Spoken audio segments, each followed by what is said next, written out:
आध्यात्म की ओर जोड़ने वाले बाबा बाबा हमें हर प्रकार के इस बार देखने को मिल रहे हैं, चाहे वो पर्ची वाले हों या मरीची वाले बाबा। बाबा अलग अलग प्रकार के हैं, लेकिन इस बीच जो बाबा ख्याति प्राप्त कर रहे हैं वो सबसे ज्यादा माने जा रहे हैं इस बार केची धाम वाले बाबा। जी हाँ, करोड़ों भक्त इस समय उनके माने जा रहे हैं। केची धाम उत्तराखंड का स्थल है जहां पर ये बाबा का निवास माना जाता है, उनका आश्रम है ये। उनका तो निधन काफी पहले हो गया, सन 1973 में उनका निधन हो गया है। लेकिन ये आश्रम उनका, इसके अलावा भी कई जगह पे आश्रम है उनके, 3 जगह पे आश्रम है टोटल। लेकिन ये माना जाता है कि वर्तमान समय में इनकी जो भक्त हैं उनकी संख्या करोड़ों में है। दुनिया के ताकतवर लोग भी उनके भक्त हैं। एप्पल के को फाउंडर से लेकर के फेसबुक के संचालक वो भी उनके भक्त हैं। हॉलीवुड की अभिनेत्री भी उनकी भक्त है। तो वहीं विराट कोहली भारतीय टीम के कप्तान रहे हैं, वो भी उनके भक्त हैं। विराट कोहली की पत्नी अनुष्का शर्मा उनकी भक्त है। ऐसे ही ना जाने कितने नेता अभिनेता वो उनके भक्त हैं। हम इस समय बात करने वाले हैं उत्तराखंड की बहुत ही खूबसूरत जगह नैनीताल की। नैनीताल से कुछ किलोमीटर की दूरी पर केची धाम आश्रम पाया जाता है। केची धाम आश्रम में बाबा नीम करोली वाले हैं, उनका स्थल ये माना जाता है। इनके पीछे बहुत कहानियां हैं। आज हम आपके रूबरू हुए हैं सिर्फ यही कहानियों को लेकर के कि हमने कुछ सोचा कि कुछ नया लेकर के आपके पास आया जाए। तो अब हम एक श्रृंखला लेकर के आ रहे हैं। तो उसमें सबसे चर्चित विषय जो हमें इस समय नजर आया वो थे बाबा नीम करोली वाले। हमने एक पूरा डाटा तैयार किया हुआ है, वो आपको इनके बारे में बताएंगे कि उनकी खास खास बातें रही कि किस तरह एप्पल के जो को फाउंडर हैं स्टीव जॉब्स, उनसे मुलाकात होती है, क्योंकि वो बहुत समय पहले से गुरु मानते थे। बाबा नीम करोली वाले को बहुत समय पहले से स्टीव जॉब्स जो थे वो अपना गुरु मानते थे। लेकिन जिस समय फेसबुक के जो को फाउंडर हैं वो परेशान हुए, मार्क जुकरबर्ग, तो उन्होंने उस समय जब स्टीव जॉब्स से बात की थी तो उन्होंने उन्हें राह दिखाई थी कि आप इंडिया जाएं। इंडिया में केची धाम है उत्तराखंड का, वहां पर जाएं और वहां पर आश्रम में दर्शन करके आएं तो आपके मन को शांति मिलेगी और आपको एक नई राह और एक यूं कहें कि एक नई ऊर्जा का संचार होगा। उसी को लेकर के लगभग 1 माह के लिए फेसबुक के जो को फाउंडर रहे हैं मार्क जुकरबर्ग वो आए। लगातार उन्होंने यहाँ पर रहे, बाबा के आश्रम में रहे उन्होंने। लेकिन इस बीच एक बात और देखने को मिली कि 1 महीने के लिए वो इंडिया आए थे। इस बीच 1 दिन का दौरा बना करके वो बाबा नीम करोली के दर्शन करने के लिए गए थे। लेकिन कहानी कुछ यूं हुई कि मौसम अचानक बिगड़ गया और मार्क जुकरबर्ग को, जो सिर्फ 1 दिन की तैयारी करके गए थे वहां रहने के लिए, उन्हें 2 दिन वहां व्यतीत करने पड़े। और यही 2 दिन वो दिन रहे जिन्होंने उनके जीवन में बड़ा बदलाव लाया। इसके बाद ये बताई जाती है कि ये बात उन्होंने जब भारत के प्रधानमंत्री नरेंद्र मोदी जब अमेरिका गए थे तो मार्क जुकरबर्ग ने ये चर्चा उनसे की थी, उन्हें ये पूरा मामला बताया था। ये किससे एक दूसरे से जुड़े हुए हैं इसमें बात की जाए तो मार्क जुकरबर्ग जिस समय आए थे, हालांकि उस समय लगभग 32 साल पहले बाबा समाधि ले चुके थे, तो बाबा के तो दर्शन नहीं हुए, लेकिन वो आश्रम में रहे। उन्होंने वहां पर ऐसी अनुभूति प्राप्त की कि जिससे उनका मार्ग प्रशस्त हुआ और फेसबुक को चलाने में जो उन्हें उस समय दिक्कतों का सामना करना पड़ रहा था उससे उन्हें फायदा मिला। आश्रम में आकर के, आश्रम में बुकिंग की बात की जाए, ये सब चीजें हम आपको आखिर में बताएंगे कि किस तरीके से दर्शन होता है, अलग अलग इसमें कैसे आप पहुंच सकते हैं। ये सब चीजों के वीडियो भी अगले उस पर बनाए जाएंगे। हालांकि हम फिलहाल जो इनके बारे में बात कर रहे हैं उसमें पूरा बताते हैं कि इसमें हॉलीवुड की जो हीरोइन है जूलिया रॉबर्ट, वो भी कई बार आ चुकी है यहाँ पर आश्रम में। इनके साथ जो नेता रहे हैं, वरिष्ठ नेता रहे हैं, गोविंद पल्लव पंत, नारायण दत्त तिवारी, ये बड़े बड़े नाम हैं जो नेताओं के जो इस आश्रम से जुड़े हुए हैं। आपको बात की जाए बाबा नीम करोली वाले की तो इनका असली नाम लक्ष्मी नारायण शर्मा था। इनका जन्म जो माना जाता है लगभग 1900 ईस्वी के आसपास का माना जाता है। उत्तर प्रदेश में अकबरपुर एक स्थान है, वहां पर इनका जन्म हुआ था 11 सितंबर सन 1973। ये वो दिन था, ये वो जो तिथि थी, इस तिथि पर उन्होंने समाधि ली थी। उन्होंने जो उनका जीवन रहा, जो आध्यात्म की ओर रहा, उसकी शुरुआत 1940 के आसपास की थी। ये जो डाटा हमने निकाला है उसके हिसाब से 1940 के आसपास उन्होंने ये शुरुआत की थी। और उत्तराखंड के पास एक भवाली एरिया है, उससे क्षेत्र कहलाता है भवाली, उसका कुछ किलोमीटर की दूरी पर वो आए थे। उन्होंने दूर पहाड़ी पर बैठे हुए एक आदमी को देखा और आदमी को देख करके आवाज लगाई पूरन।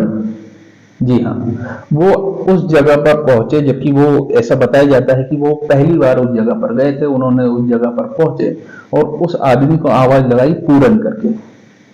पहाड़ी पर बैठा हुआ आदमी अचरज पे आ गया कि ये कौन बाबा हैं जो मुझे मेरे नाम से जानते हैं, लेकिन मैं तो इन्हें जानता नहीं।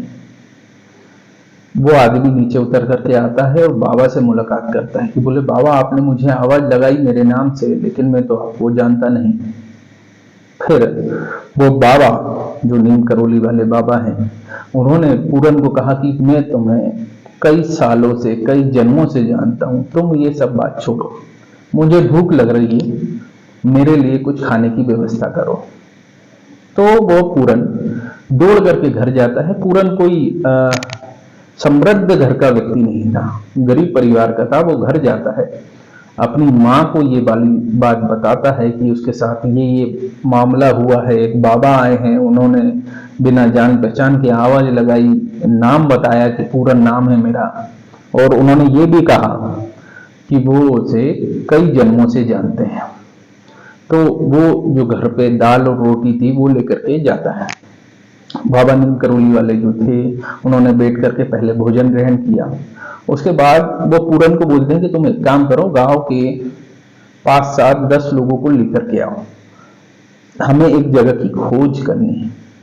जो पूरन रहता है वो पहले ही बाबा को, जिस तरीके से बाबा ने उसका नाम लिया था, तो वो बाबा का एक तरीके से भक्त ही बन गया था। कुछ घंटे, कुछ समय में ही वो भक्त बन गया था। वो दौड़ते हुए जाता है और गांव के लोगों को बताता है कि कोई बाबा आए हैं, और वो चमत्कार दिखाते हैं। चमत्कार मतलब कि ऐसा है कि वो बिना देखे कि नाम बता देते हैं, बिना जान पहचान के आपका नाम डाटा बता देते हैं। तो पूरन जाता है, गांव के लोगों को लेकर के आता है, गांव के लोग इकट्ठे होते हैं। फिर वह बताते हैं, बाबा नीम करोली जो रहते हैं, वहां से एक पुलिया रहती है, ब्रिज रहता है, जो हम अभी पुलिया जो कहलाती है, उसके पास एक जंगल लगा हुआ रहता है, जहां पे वो अक्सर वो आदिवासी, वो जो क्षेत्र के लोग हैं, जो वहां के तबके के ग्रामीण तबके के लोग हैं, वो सब आना जाना उस क्षेत्र से करते थे। तो उन्होंने बताया कि यहाँ एक पत्थर है, वो एक ब्रिज पुलिया क्रॉस करके जाते हैं, एक पत्थर दिखाते हैं और बोलते हैं कि इस पत्थर को खोदो और यहाँ पर एक गुफा निकलेगी। लोग अचरज में रहते हैं क्योंकि क्षेत्र उन्हीं का है।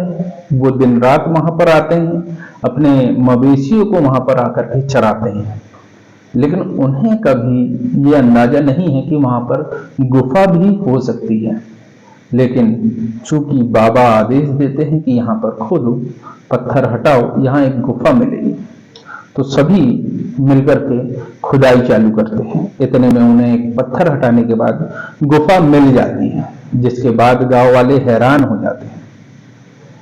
तो जो बाबा रहते हैं, बाबा नीम करोली, गांव वालों को बोलते हैं कि ये कोई चमत्कार नहीं है, इसे कोई चमत्कार मत मानो, तुम अभी और अंदर जाओ, गुफा के अंदर जाओ, गुफा के अंदर तुम्हें एक धुनी जलती हुई मिलेगी, पास में एक चिमटा भी मिलेगा।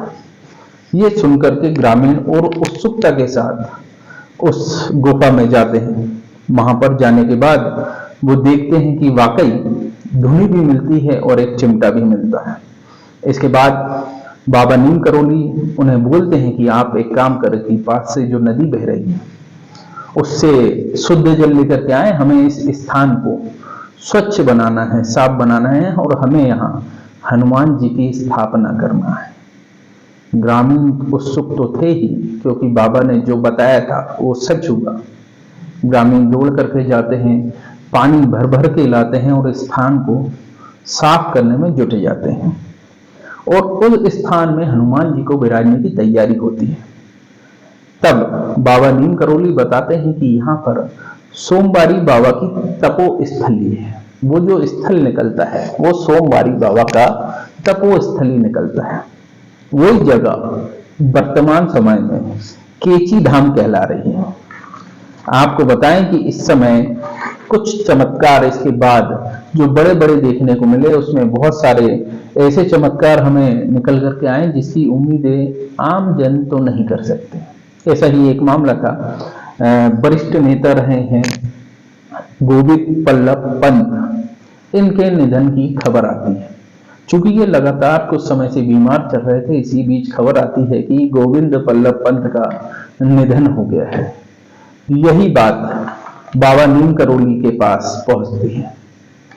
तो जो व्यक्ति यह खबर लेकर के आता है, बाबा नीम करोली उन्हें बोलते हैं कि ये खबर सच नहीं है, क्योंकि उसके दिन अभी पूरे नहीं हुए। ये बात सुन करके जो व्यक्ति खबर लेकर के आता है वह आश्चर्यचकित हो जाता है, क्योंकि वह तो गांव से जो सुन करके आया था, जो खबर लेकर के आया था, उसने वही खबर बाबा नीम करोली वाले को सुनाई। लेकिन जब बाबा ने इस तरीके से जवाब दिया तो लोग आश्चर्य में थे। आसपास कई लोग थे जिन्होंने उनकी बात सुनी, और वाकई यही हुआ कि जो पल्लभ पंत, गोविंद बल्लभ पंत एक समय निधन की स्थिति में थे, वो वापिस जी उठते हैं और लगभग एक बड़ा समय अपना जीवन का और काटते हैं। ये बात जो बाबा नीम करोली जो बोलते हैं उनकी सच होती है।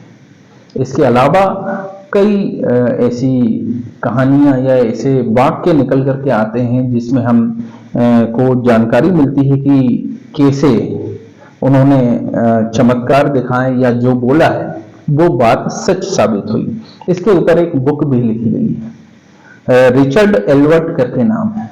उन्होंने लिखा है मिरेकल ऑफ लव।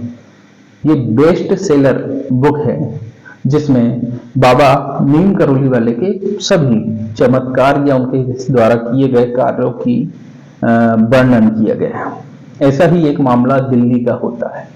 दिल्ली में बिरला मंदिर में बाबा बैठे हुए थे। उस दौरान बहुत सारे लोग उनसे आकर के मेल मुलाकात करते हैं। ऐसे में एक बांग्लादेश का व्यक्ति वहां बैठा हुआ होता है। वो चेहरे से ही परेशान नजर आ रहा था। बाबा उसे देखते ही कहते हैं कि तुम परेशान क्यों? तुम्हें परेशान होने की आवश्यकता नहीं है। तुम जाओ अपने घर और तुम्हारा जो भाई विरोधियों के कैद में वो छूट करके आ जाएगा और देश पर ही राज करेगा।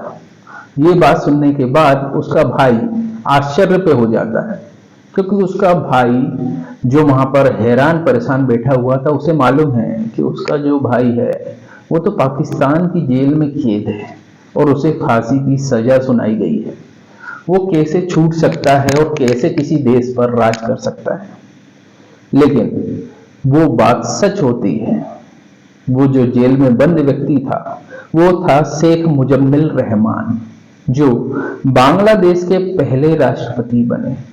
और जो व्यक्ति बाबा नीम करोली से मुलाकात करता है वहां उनका ही छोटा भाई रहता है। आपको बताएं कि जब पाकिस्तान से बांग्लादेश अलग होता है तो उस समय जो सबसे पहले जो राष्ट्रपति वहां कर बनते हैं वो शेख मुजम्मिल रहमान ही होते हैं। तो यही किस्से पूरे देखने को मिलते हैं। एल्बर्ट जो रिचर्ड एल्वर्ट है, उन्होंने मिरेकल ऑफ लव पुस्तक पर इस सभी किस्सों का जिक्र किया हुआ है। ऐसा ही एक चर्चित किस्सा जो माना जाता है वो है बुलेट कंबल का। बुलेट कंबल किस तरीके की घटना रहती है? पूरा वाक्य ऐसा है कि यूपी का क्षेत्र है एक फतेहगढ़। 1943 के लगभग की ये घटना मानी जाती है। ये 1943 की किताब के अनुसार जो लिखा गया है, 1943 का वक्त था। फतेहगढ़ यूपी में बाबा पहुंचते हैं और एक गरीब घर में जाकर के वो खटखटाते हैं और उनसे जब परिवार जन उन्हें जब देखते हैं तो वो बाबा के पहले से ही भक्त रहते हैं, तो वो उन्हें बाबा को देख करके पहचान जाते हैं, उनकी खातिरदारी में जुड़ जाते हैं। चूंकि परिवार गरीब था, वो अपनी सामर्थ्य के अनुसार उनकी सेवा करता है और रात्रि के समय उन्हें सोने की व्यवस्था बाहर खटिया लगा करके करता है। इस दौरान खटिया के साथ उन्हें कंबल दिया जाता है ओढ़ने के लिए। बाबा कंबल ओढ़ते हैं और लेट जाते हैं, आंगन में जाकर के लेट जाते हैं। लेकिन गरीब परिवार था, उन्होंने देखा था कि पहली बार बाबा नीम करोली उनके दर पर आए हैं और वो उनकी सेवा उस तरीके से नहीं कर पा रहे हैं जिस तरीके से करनी चाहिए। तो परिवार शर्मिंदगी के चलते या आत्मग्लानि के चलते उनके करीब ही बैठा रहता है। जब बाबा पूरी रात सोते हैं तो वो परिवार के पति पत्नी उनके करीब बैठे रहते हैं। तो वो कुछ ऐसा देखते हैं कि बाबा रात भर कर रहे हैं और अजीब अजीब सी आवाज कर रहे हैं। चूंकि बाबा कंबल पूरे ओढ़े हुए थे और निंद्रा की अवस्था में थे, तो उन दंपत्ति ने उन्हें उठाना सही नहीं समझा और कोशिश की कि बाबा की स्थिति जानने की वो कोशिश करते रहे। लेकिन चूंकि वो उठा नहीं सकते थे क्योंकि बाबा निंद्रा की अवस्था में थे। लेकिन रात भर यही क्रम चला, एक लंबे समय तक ये क्रम चला और बाबा रात भर कराहते रहे और अजीब सी आवाज उनके पास से निकलती रही। ये सब देख करके जब सुबह हुई तो सुबह बाबा उठे। बाबा ने वो जो कंबल था उसे समेटा और उस दंपत्ति को कहा कि इस कंबल को ले जाओ और गंगा में बहा दो। लेकिन एक बात ध्यान रहे, इस कंबल को खोल करके मत देखना। ये बात सुन करके दंपत्ति हैरान हो जाती है कि कंबल तो हमारा है और इसे खोल के देखना नहीं, और बाबा ने कहा है कि इसे गंगा में बहाना है। इसके साथ जाते जाते बाबा एक बात और कहते हैं कि 1 महीना रुक जाओ, 1 महीने बाद तुम्हारा बेटा भी लौट आएगा। तो ये सब बात सुन करके वो हैरान हो जाते हैं कि इसमें हमारा बेटा कैसे आ जाएगा, यानी कि क्या बात हो रही है कि जिसमें हमारा बेटा भी इन्वॉल्व है। तो ये सब होता है, वो जाते हैं। लेकिन जब वो गंगा में सिराने के लिए कंबल को लेकर के जाते हैं तो उन्हें ऐसा अनुभव होता है कि इसमें कुछ छल्ले हैं या ऐसे कुछ लोहे के टुकड़े हैं या ऐसा कुछ है जिसके कारण इसका वजन बढ़ गया है, क्योंकि कंबल उनके घर का था, कंबल उन्होंने ही दिया था। तो उन्हें ये अनुभूति होती है कि ये कंबल पहले की अपेक्षा अब कुछ बढ़ गया है, भारी हो गया है। लेकिन क्योंकि बाबा का आदेश था कि इस कंबल को आपको खोल कर नहीं देखना है, तो दंपत्ति चुपचाप उसे गंगा किनारे ले जा करके सिरा देती है, यानी कि पानी में बहा देती है। उसके कुछ समय बाद वो मामला आया गया वाली बात हो जाती है कि मामला निकल चुका है, समय व्यतीत होता है। 1 महीने बाद उनका बेटा लौट करके आता है। बेटा आकर के बताता है कि लगभग 1 माह पूर्व वो जब उस समय द्वितीय विश्व युद्ध का समय था, 1900 जो ये घटना बताई गई 43 की, तो उस समय द्वितीय विश्व युद्ध चल रहा था। बर्मा फ्रंट की तरफ से वह युवक युद्ध लड़ रहा था और इस दौरान उन्हें घेर रखा हुआ था जापान की सेना ने।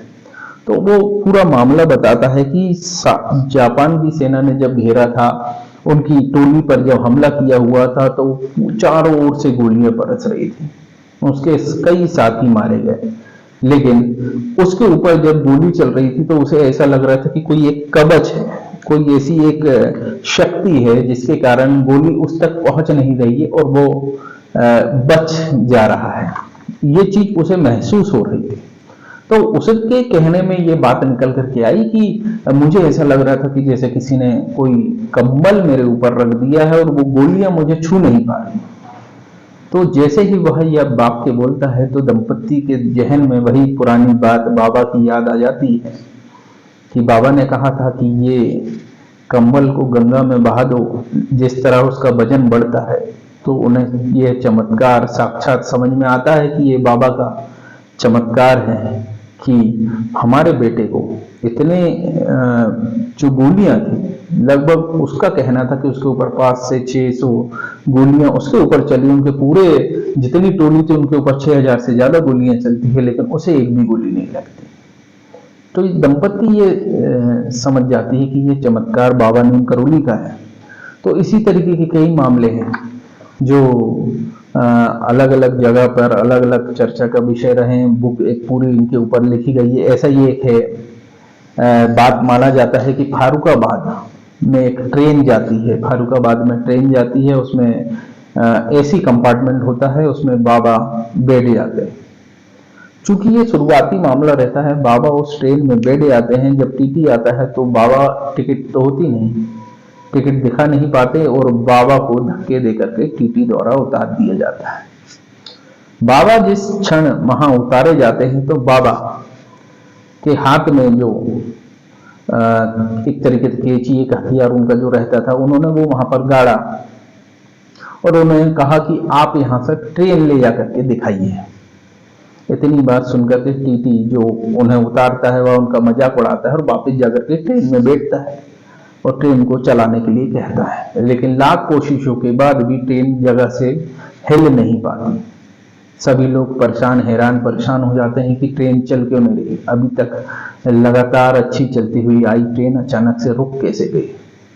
लेकिन इस बीच जो स्टेशन मास्टर होता है वो आकर के बाबा को पहचान लेता है और जाकर के टीटी से कहता है कि आप बाबा से माफी मांगिए। बाबा बहुत चमत्कारिक हैं और बाबा में एक तरीके से देव भी शक्ति वास करती है। टीटी जाकर के माफी मांगता है और टीटी उन्हें वापस यानी कि इज्जत के साथ एसी कोच में बिठालता है और बाबा पर वहां से निकल करके आते हैं। तो वो जो जगह थी, वो जो स्टेशन था, वो आज भी नीम करोली के नाम से जाना जाता है। अब बात की जाए कि केची धाम, उत्तराखंड का जो केची धाम है, वो केची धाम क्यों कहलाता है, उसके पीछे एक छोटी सी बात है कि वो जो आकृति उस जो आश्रम है की बनी हुई है, वो पहाड़ों को काट करके बनी हुई है। पहाड़ आजू बाजू, आप कभी भी वहां दर्शन करने जाएंगे तो पहाड़ आपको आसपास बड़े बड़े नजर आएंगे, लेकिन वो जो आश्रम बीच में बना हुआ है आपको ऐसा लगता है कि काटने का काम कर रहा है। तो एक तरीके से केची जैसे कटिंग होती है उस तरीके से काटने का काम कर रहा है, तो इसलिए वो केची धाम कहलाता है। फिलहाल इस केची धाम बाबा नीम करोली के लिए इतना ही। अगले एपिसोड में हम बताएंगे कि आप किस तरीके से उस मंदिर पहुंच सकते हैं, कैसे आप वहां रुक सकते हैं, मंदिर की समिति किस तरीके से आपको निःशुल्क रुकने की सुविधा उपलब्ध कराती है, ये सब हम आपको बताएंगे। चैनल को सब्सक्राइब करें अगर खबर पसंद आई है और आपको ज्ञानवर्धक लगी है या आपके हिसाब से आपके लिए खबर अच्छी है, तो चैनल को सब्सक्राइब करें, खबर को शेयर करें। धन्यवाद।